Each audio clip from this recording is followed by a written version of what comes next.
Welcome everyone to the Cancer Genomics Cloud monthly webinar series. Our speaker for April is Dr. Tolga Can. And Tolga received his bachelor's degree in computer engineering from Middle East Technical University in Turkey in 1998, and his PhD degree in computer science from UC Santa Barbara in 2004 as a Fulbright scholar. And he's worked as a tenured professor at the Computer Engineering Department of Middle East Technical University until he recently joined the Colorado School of Mines as a teaching professor in computer science. Tolga's main research interests are bioinformatics, graph theory, and algorithms. And he's worked on protein structure analysis and on large-scale biological networks. The title of his talk today, I can't help but think, is a bit of a hat tip to his new position at the Colorado School of Mines.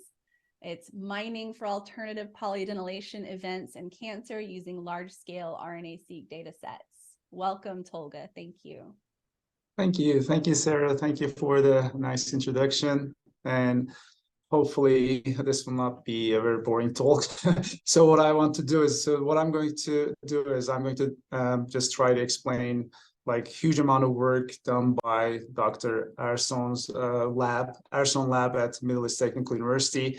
I've been just like an IT guy for them as a computer scientist. So I try to help out their large-scale analysis needs at Middle East Technical University, and I'm still remotely. I try to help them as much as I can.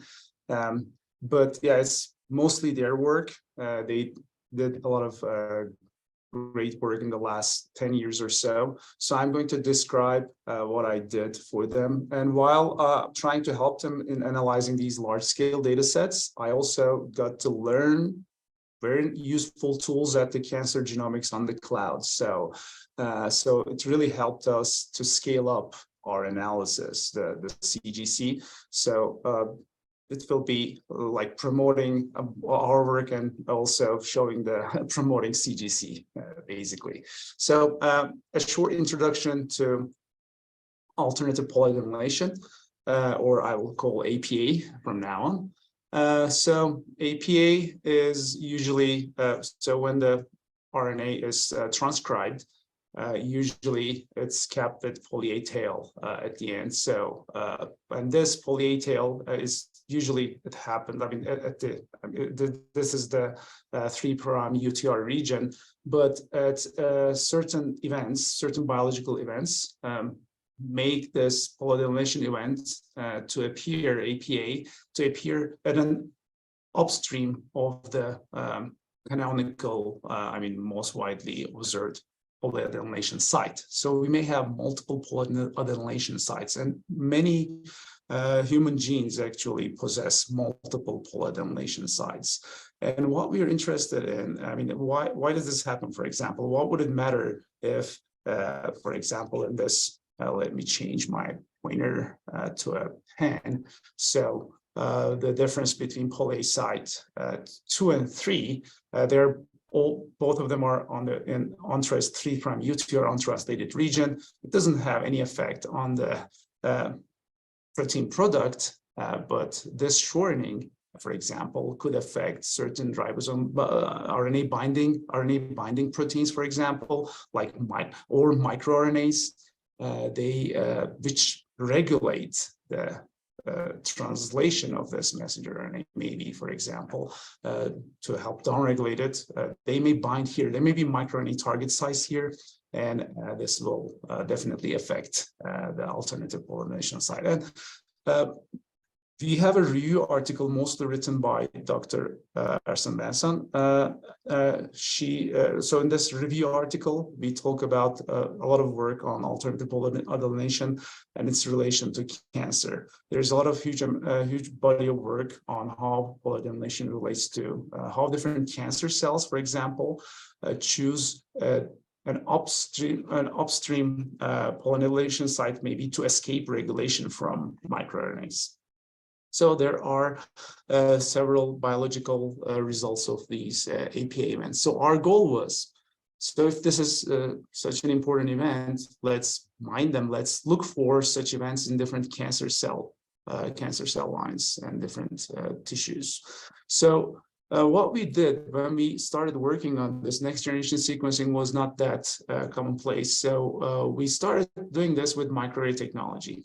And what we did was, so microarray is a gene chip array with there are probes designed. So here in a gene chip microarray, we don't have we don't sequence the entire messenger RNA. There are previously designed probes that are printed on these chips, and these probes are basically, we assess how much intensity each probe gets when, if this messenger RNA existed in the sample, it would bind to these probes, and we would basically try to capture the amount of messenger RNA. But the thing about these probes is that they're usually designed, I think, because of the like the folding of the 3' UTR region stays mostly like maybe linear. I don't know why F matrix works. We use basically F matrix chips that we used, and these probes are usually designed in the 3' UTR regions. So, but when at the time of design, some of the probes actually fall in the downstream of some polyadenylation site that were discovered later. So this gave us a chance to retrospectively analyze existing data sets to see whether there's a variation between the probe sets that are in the upstream of this polyadenylation site 2 and in the downstream of polyadenylation site 2. So most of these chips were from experiments done in 2000s, and they were just there to average all the probes right there to get a single expression level for a gene. But in recent years, we see that, I mean, there are lots of isoforms. This isoform the transcript isoforms that we see, and with all the analysis these days, people do it and researchers do it at the transcript level. We don't want to just merge everything at the gene level because those different transcripts may have some implications on what's going on in the cell.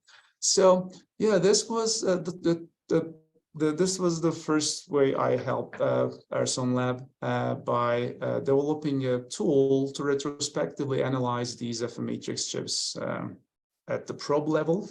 Not looking at the averages, so at the probe level, and trying to find statistical difference. Actually, we just use simple ratios. We call this short to long ratio, the short messenger RNA versus the long messenger RNA. So this short SLR or short long ratio, we were just using whether the intensities at the down upstream of a polyadenylation site versus the intensities in the downstream. So now coming to the RNA-seq next generation sequencing data, which gives us much higher resolution than just these 11 probes or 15 probes that exist in these gene chips. We can sequence the entire RNA and at different depths coverages, and it will give us a very good deal amount of resolution, which comes with some cost, obviously. I mean, it's the size of each sample, the FASTQ files, they're huge compared to the cell files you get from microarrays. But what we would now want to see is whether for example, if you look at, where's my, So if you look at this polyadenylation site 2, again, if it's the one that is, for example, we may have certain reads may fall into this downstream region between polyadenylation PSA2, PAS2, PAS3, and which means that in this cell, for example, we see both the long isoform and the short isoform, but short isoform is, I mean, depending on how much read you get on these parts, you can say that, for example, this cell, I mean, if another cell, for example, if this is what you see in a cancer cell, and in a normal tissue, you get also a lot of reads in these regions, what it will tell you is that maybe the cancer cell prefers the polyadenylation site 2 over the polyadenylation site 3, and this may mean something. So that's our goal. Our goal is to find such isoforms.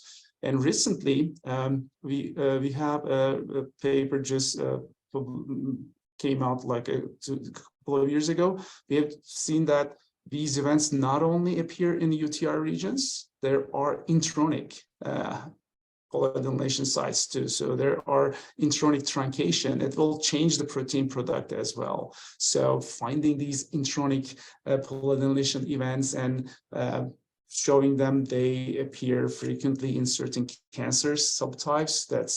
That's what we want to do.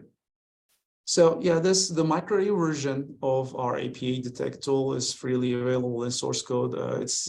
Right now it can only process 2 matrix chips of human IF133 plus and 133A, but it can be it's available in source code. If you want to do analysis on microarrays, you can just clone the repository and work freely. And by using these microarray analysis, we have some analysis performed, like we have figured out in different cancer cell subtypes by just using, not just gene expression level. So there's a lot of studies like which use gene expression levels to, for example, find marker genes, whether these genes are up-regulated or down-regulated in cancer cells. In this work that we published in 2017, we just looked at only APA events without looking at expression levels at all, just looking at the short to long ratio of a certain polyadenylation site. We were able to develop a machine learning model by just using a handful of APA events and some certain marker genes. We were able to separate cancer cells, which are marked with blue. So these are each dot corresponds to a sample, microarray sample, and we were able to separate. There in certain cases, there are really nice separation in lung cancer, for example, with just the first principal components, the first 2 principal components of our the markers. We can basically have a model that distinguish normal cells versus cancer cells. So it shows that APA events do really matter in cancer too. So, and this was another table that shows the result of our performance of machine learning class, where we were able to also use APA events. Different APA events some certain APA events are specific to certain cancer types. So we were able to also distinguish not between normal and cancer, but between different cancer types like breast, colon, gastric. I mean, so when we gave our entire data set to this. So if you're interested in how we use the microarray, you can take a look at this paper, and I'm going to list all of these references at the end of my slides as well.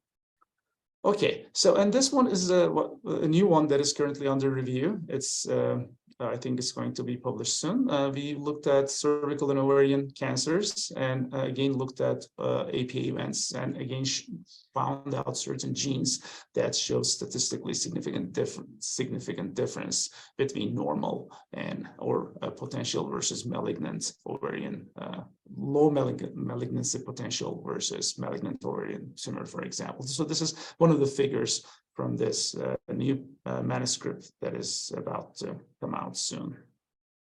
Okay, let's come to CGC and how we can, how we are going to do, we're going to scale this up, what we have done on microarrays to RNA-seq. RNA-seq is really, there are also certain protocols, next generation sequencing protocols, specifically for finding these isoforms. For example, there's 3'-seq. In 3'-seq sequencing, you just sequence the 3' end of your read, which will help you. I mean, usually when you look at these reads, so this is a gene on this figure, you see a gene on the reverse strand, this direction. So this is the RefSeq gene annotation for this, the gene EIF2B3. So as you can see, it's going this way, and we usually get the read coverage drops at the 3' ends in regular RNA-seq protocols. So there are protocols developed specifically to sequence the 3' ends to find these different transcript, different isoforms in a better way. So what we see here is that, our goal here is to get those RNA-seq reads, and then this will be basically our data to analyze again to find significant differences between certain samples. For example, in these 2 samples, we see a sharp drop. I mean, there is no read to the, in this case, again, to the downstream of this, in these samples, but we see the read coverage continues to the downstream. So probably there's a polyase site here that is preferred in these cell types, whatever those cells or types are. Okay, so our goal will be to find these, but here are some challenges. So we set out to again retrospectively analyze a publicly available single cell RNA-seq dataset. This dataset is not like a traditional single cell RNA-seq dataset in the sense we don't have the barcodes, the sequences, but they use certain indices to label each cell individually. And they have it really nice. So they provide this as a metadata file. So I have that. Let me show you that to you as a separate file. So this one. So this is the sample information that you can get from NCBI's website. And they use 3 separate indices to identify, in other words, like predict which, and they're mostly, all these individual indices, they agree with each other in terms of what the cell type is. But we have, so basically we have a single cell RNA-seq data set. And this contains around 500, so 549 primary breast cancer cells and lymph node metastases from 11 patients, and different cancer subtypes like ER positive and HER positive. There's also triple negative. So it's a heterogeneous data set. But this is a really cool thing about, that's what I like working in the area of bioinformatics. All these data being publicly available and it's already analyzed. It's not just for replicating the results. You can go ahead and reanalyze the same data set to find something completely different than what the authors provided. So the authors also provide their downstream analysis result as a gene expression file like this. So this is the process. This is the process file that they have. Let me zoom in on this a bit. But as you can see, what we have is we have transcription levels, which are, I think, TPM transcripts per million values for genes. Okay, each gene appears exactly once here. We have a lot of long non-coding RNAs, we have some microRNAs, link RNAs, but they're basically, a gene appears exactly once in this analyzed file. It's the average transcript per million. The isoforms are not analyzed. So our goal is actually to look at those coverages in detail to see whether we have some different isoforms expressed for the same gene. But so here are the challenges we face. First of all, up to this point, we were doing all this microarray analysis on our local computers. We didn't have any storage issues and everything. But this data set with more than 500 samples, it's a lot. Even the gzipped FASTQ files take about 250 gigabytes. So how are you going to download them to your local machine, unzip them? It's going to take months. So processing all of these, all 500 plus samples require, well, first of all, it requires automation, batch processing. So you need to also be proficient in writing small scripts. You cannot do it manually one by one. And here comes the CGC. It's a great alternative. It provides the CGC platform, helped us a lot to do these analyses in a very short amount of time and with existing tools and pipelines that were already like their best practices, implementation of best practices out there on CGC as workflows that you can just use. So this is now, I will talk about what we did about this case study, this 500 plus samples on the CGC. So the analysis pipeline, shortly, I'm going to summarize quickly. It's fairly straightforward, but yeah, we need to get the FASTQ files. Usually it may not be very straightforward, even from the NCBI's website. So where do I have it? Right here. Yeah, so NCBI's website, right here. So this is the NCBI Geo, where this data set resides. It was public on 2016. And so they have, you get the samples. And what I want is the FASTQ files, right? So there's this sequence rate archive on NCBI, which is really useful. You can get to this. There is also this. Okay, no thanks right now. So, and there's a run selector, which is a really cool app that gives you all the metadata. You can download the metadata. You can get the accession list. For example, what I want for, if you want to download the FASTQ files on CGC, these GSM IDs do not work. You need the sequence read archive accession numbers, which you can just get. I just clicked on this and I get an accession list. Let me open that. And it's just, yeah, this is what I want. These SRR numbers, these are what I want. And you can give these to CGC's SRA FASTQ dump tool to download them directly to your CGC project without even touching your local computer. So that's what we did.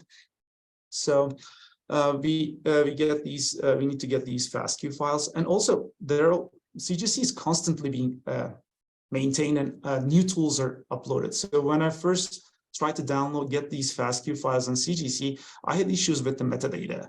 I had to, for example, label them as sample 1, sample 2. They just, all these FASTQ files, they were just, you put them on CGC with no metadata, but with no metadata, you cannot do batch processing on the CGC. You have to, like, if these are paired ends, you have to identify them. This is pair 1, this is pair 2, and this is sample 1, this is sample 2. So you have to do the distribution of the batch with respect to some metadata. And right now they have a tool for that. You can actually, there's a FASTQ dump with metadata, something like that. I think I was just going over CGC tools a couple of days ago, trying to get back to what I did on these files. I didn't use it back then, a couple of years ago, but they now have this. You don't need to worry about metadata. So what I did was, after getting these FASTQ files, but there are always solutions on the CGC. They provide you a very nice API. They have command line tools, and there's very nice documentation. So I was able to programmatically access the CGC to add these sample labels. So the metadata, you don't want to do it one by hand. So in order to automate this process, as the access to main, you can think that the main access to CGC is just by web. It's not like that.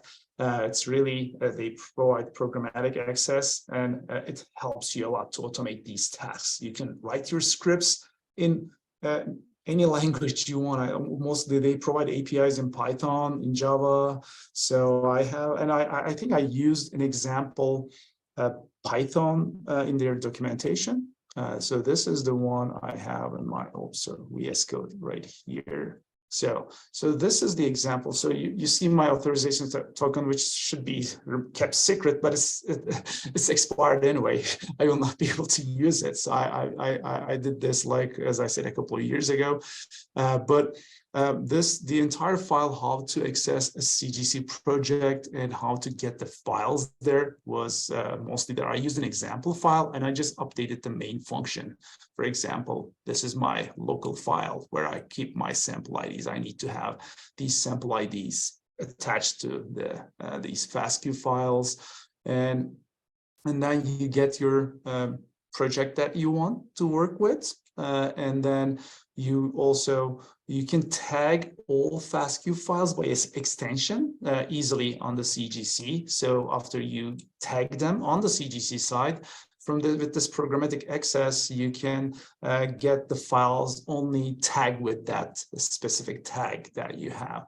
And then I just add a new metadata, and this, the sample ID, you just have your metadata. Well, you can have multiple fields here, like the pair IDs and everything, but this example just shows that how you can get your local file list and then add the sample ID metadata field automatically by running this script locally. It will connect. So this script runs locally on your machine, but it connects with this authorization token. It connects to the CGC and your existing project there, and it will then do this in like a couple of seconds. That's the thing about automating things. Okay, so it helped us a lot to do this labeling of the files there very quickly. So then we trim and filter for adapters. There's again an existing workflow on CGC that we use. We sometimes may need to build a reference genome index if it does not already exist on the CGC. There are some public files that you can import into your project on the CGC, and these public reference files again are really helpful if you're going to be using an existing index file. But there are also tools to build your own genome index. Then we do the alignment to a reference genome, and after that we can use downstream analysis tools after we get the aligned reads. There are tools like Bolgown, Flare to identify they work on these BAMs or cufflinks, cuff merge. So these are tools that you can use to identify and quantify transcripts. So this is really important. There are certain tools they quantify transcripts, but they only, for example, work on known transcripts from ensemble, for example. One thing that is important is sometimes there may be transcripts that are not known, null isoforms. So tools that are able to find null isoforms, like Flare is one of those tools, they're really helpful. Okay, so and this one is a tool that we use. We used it locally on our machines, but you can also use. The good thing about CGC again is that you can actually import your tool they have tools like Docker to get your tool onto CGC, and we did it for a couple of times. So for example, one of the analysis we did, we had another data set that we used and worked on CGC. It was a 3' UTR data set that we had in our own lab by using ion torrent sequencing, which is not very common. So ion torrent sequencing, so we had like Minimap was already there for alignment, but we have seen just a new paper that came out, for example, named Ultra, that claimed it's more sensitive than, for example, Minimap. But Ultra did not exist on CGC, but we were able to get Ultra onto CGC by using this Docker, very good documentation again, and we were able to map our reads by using the Ultra tool on the CGC. So yeah, I actually summarize everything I already have slides for later. So getting the FASTQ files, I'm just going to go fast over these. So we use FASTQ dump to directly get the files from the sequence read archive to the CGC, and then setting the metadata such as sample IDs. This is the new app. So the CGC has a new app workflow to set the metadata right after the data is obtained. So there's also this API that enables programmatic manipulation of data sets on the CGC, and this is what I use. This is the documentation I use on the CGC website.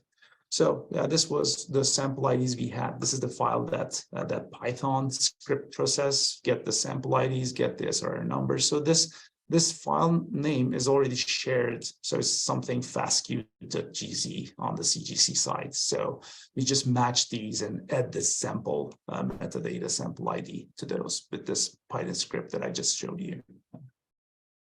And then we do trimming, filtering, and aligning to a reference genome. There are public apps on the CGC that you can use, which is Trim Galore. We use it a lot for trimming and filtering our reads, FASTQ reads, then we use star to do our RNA-seq alignment. And you can use public reference index files, reference genome index files like this one that exists on the CGC, or you can generate your own if you're not working on if you're working on a different model organism, and if it doesn't have a reference genome on the CGC, you can always use this. There's another public app, Star Genome Generate, that builds this index for you. Okay, so and after you get your reads, you can either download them to your local computer, or there are also now new interactive tools coming up. Again, every time I log into CGC, I see new tools popping up. So there was this just genome visualizer, and now there are two interactive tools I see there. But I really like that everyone working on the cancer genomics platform. They provide all these tools to help biologists to better analyze their data sets without the need to even download them. So you can look at, we use these BAM files. So a couple of notes that I want to like takeaways from what we did. Before you do an analysis, run a workflow, you shouldn't first of all do it on the entire batch of 500 samples.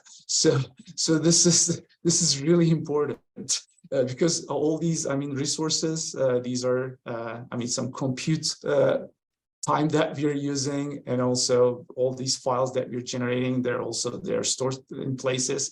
So before going into full 500 batch, you have to do a pilot study, like only five samples, the heterogeneous from different cases. You don't want to just bias your pilot study on just normal samples. For example, you want to see if a problem occurs, you want to be able to see it on different samples too. So, but yeah, start with small, 5 or so, and all these tools, they have a lot of parameters that you have to set. And you can try out different parameters on these small samples, and you can directly look at the BAM files and see whether these are the coverages that you that you expect.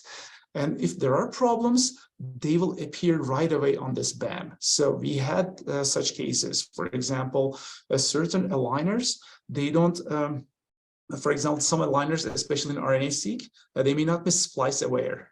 So when they do the alignment, they may like the entire coverage, for example, in this region in between, you can get this like the whole area is like covered like this, which is not correct. There's this alignment, there's definitely wrong there, something wrong there. And you can see this in your pilot study. If certain alignment goes wrong or certain parameters are wrong, you'll be able to see it right away. When you look at this interactive visualization on the CGC. And after you get everything looks perfect on these pilot 5 samples, then you can go full batch 500 samples and you get your entire data set processed. And then downloading, getting your files. Sometimes you may want to, it may be easier to work on your local machine for certain applications. If, for example, getting your app your favorite app on the CGC is going to be too much work for you, you can always download the files for further downstream analysis on your local machine. And there are, again, really nice tools. You can download them directly from the web interface, or you can get download links. I use this a lot to get download, which will give you a direct URL link that you can use, for example, by tools like wget, or there was another tool, I forget. I use another Linux command line tool that gets these. And this tool, actually, I learned the name of this tool from CGC documentation. I didn't find it somewhere on the web. So CGC documentation actually has a really nice documentation that it tells you, what do I do with these download links? It will tell you the name of the tool that you have to install on your Linux machine, or on the Windows machine, you can use WSL, your Linux terminal, and to download these files on your local machine. And here are some external tools that got to CGC to work on them. One of them was the Ultra. As I said, this was more recent aligner. So where's yeah, more recent alignment than Minimap to align ion torrent reads. And we had to use both the index to generate our reference genome index and do the alignment. And yeah, I did this on like 2 years ago, well, or 1.5 years ago. And also, this is Guppy was the tool. Yeah, we used the MinION machine, and it was the base caller. The base caller for MinION it was Guppy. So this is how we get our FASTQ files the first time. And yeah, and I'm going to finish with this final result slide that by using this 500 plus sample data set, we were able to identify certain events. And this appeared in our paper, Identification of a Messenger RNA Isoform Switch for the specific gene HNR and PA1 in breast cancers. So we were able to see in basal and luminal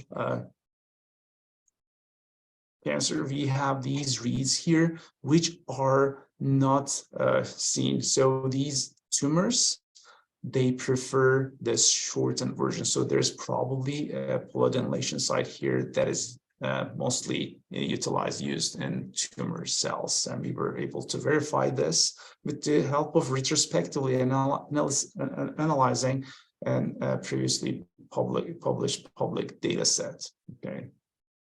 So I want to acknowledge Erson Lab. So Professor Elif Erson, her group. I mean, she has a huge group, and they've been working on alternative polyadenylation. And I'm showing just the in silico analysis of existing public data sets, but there's a lot to do if you want to publish these findings. You cannot just use, okay, I found these in other data sets. You have to do a lot of lab experiments to verify them, but to support these findings with other biological experiments. And that's all her group has been doing this for years. And they were able to verify these findings. And that's one of the good things about our previous APADetect tool on microRNAs. We tuned it and we changed the parameters based on their lab results.